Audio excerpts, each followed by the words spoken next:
หน้า198ตั้งแต่เตนะโขปนสมเยนะเวรัญชาทุพพิขาโหตีติเป็นต้นไปหลายบทว่าเตนะโขปนสมเยนะเวรัญชาทุพพิขาโหติความว่าโดยสมัยที่เวรัญชพราหมณ์ทูลขอให้พระผู้มีพระภาคเจ้าทรงอาศัยเมืองเวรัญชาจำพรรษานั้นเมืองเวรัญชาเป็นเมืองมีภิกษาหาได้ยากบทว่าทุพพิขาแปลว่ามีภิกษาหาได้โดยยากก็ความมีภิกษาหาได้โดยยากนั้นย่อมมีในถิ่นที่พวกมนุษย์ไม่มีศรัทธาไม่มีความเลื่อมใส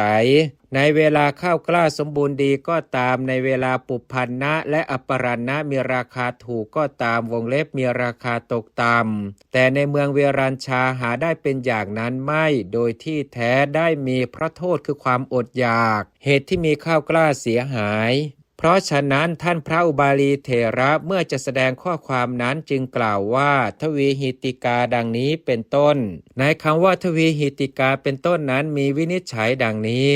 บทว่าทวีหิติกาได้แก่ความพยายามที่เป็นไปแล้วสองอย่างความเคลื่อนไหวชื่อว่าอีหิตะวงเล็บความพยายามความพยายามนี้เป็นไปแล้วสองอย่างคือจิตตอิริยาวงเล็บความเคลื่อนไหวแห่งจิตหนึ่งจิตตอีหาวงเล็บความภาคเพียรแห่งจิตหนึ่งในบทว่าทวีหิติกานี้มีอธิบายดังนี้ว่าความเคลื่อนไหวแห่งจิตที่เป็นไปแล้วสองอย่างนี้คือพวกเราขอวัตถุอะไรๆอยู่ในที่นี้จักได้หรือจักไม่ได้หนอแลอีกอย่างหนึ่งพวกเราจักอาจเพื่อเป็นอยู่หรือจักไม่อาจหนอแลอีกอย่างหนึ่งบทว่าทวีหิติกาแปลว่าเป็นผู้อยู่อย่างฝืดเคืองจริงอยู่บททั้งหลายเป็นต้นคืออีหิตังวงเล็บความพยายามอีหาวงเล็บความภาคเพียรอิริยานังวงเล็บความเคลื่อนไหว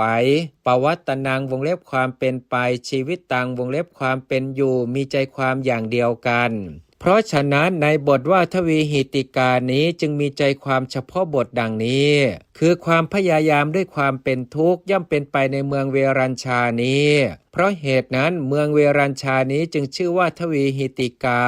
บทว่าเสตัตถิกาความว่า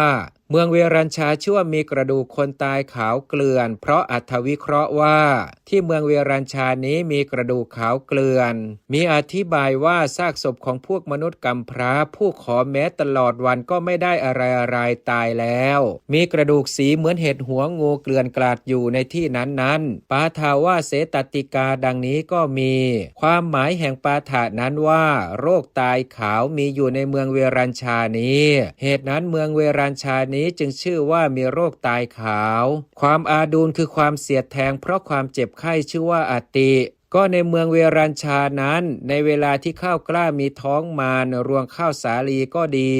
รวงข้าวเหนียวและข้าวละมานก็ดีมีสีขาวถูกโรคตายขาวนั่นเองทำให้เสียก็ขาดน้ำนมไม่มีเมล็ดข้าวสารงอกออกมาวงเล็บคือตกเป็นรวงออกมาเพราะฉะนั้นเมืองเวรัญชานั้นท่านจึงเรียกว่าเสตติกาวงเล็บเมืองมีโรคข้าวกล้าตายขาว